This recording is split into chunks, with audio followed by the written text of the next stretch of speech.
morning. This is Mami Sarah. Welcome to my mini vlog. So this is a day with me. Another ganap na naman ang mga person. Samahan niyo ako. Let's go! Ito na nga guys, good morning. Bago ang lahat, simulan na muna nating ligpitin ang ating mga pinagkainan sa ganap na ito. So ito ay mga bandang mga bandang hapon na.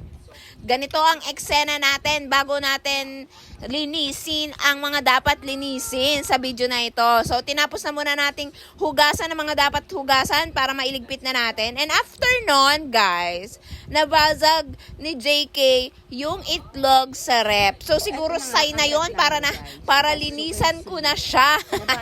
Nagmamakaawa na yung refrigerator namin, guys. Mami, linisan mo na ako. Parang gano'n na ang eksena ng rep namin, guys. At ang kapal na rin ng yellow talaga niya. So, yung pagkakataon na binasag ni JK yung mga itlog sa rep, actually, hindi naman yung sinasadya. Nasagi lang.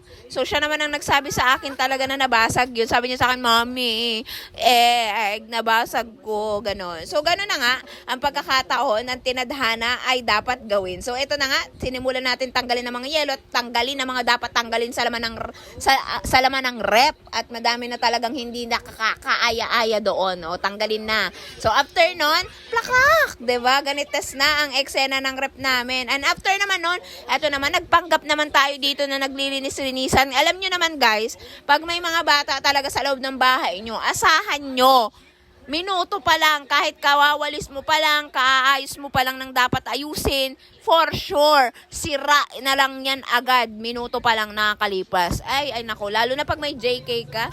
So after naman nun guys, lumabas kami kasi bumili kami ng biskwit ng mga bata. Gusto daw nila ng biskwit. So, eto binilihan namin siya kasi merendalan ba nila ngayong hapon, diba? So, eto naman si Ate Imahan, nakasalubong namin. And after nun, sabi ko, magwawalis lang ako saglit dito sa labas. Kailangan na nating magwalis dito naman. Para naman, kaya-aya ang bakura natin. Ako, sa umaga nagwawalis ako, sa hapon magwawalis na naman ako. 2 beses nagwawalis guys dito.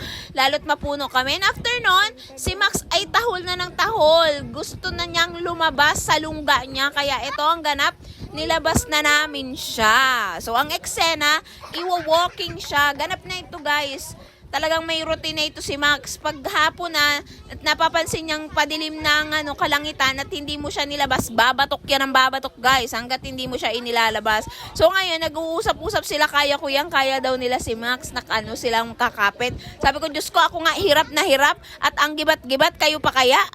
So tingnan niyo man kung gaano katangkad si Max, diba? Ang laki-laking doggy. Golden Retriever po itong asong ito. Ito po ay binigay sa amin ng nanay ng asawa ko. Tingnan mo na. Sabi ko sa'yo, lalay na lalay ako.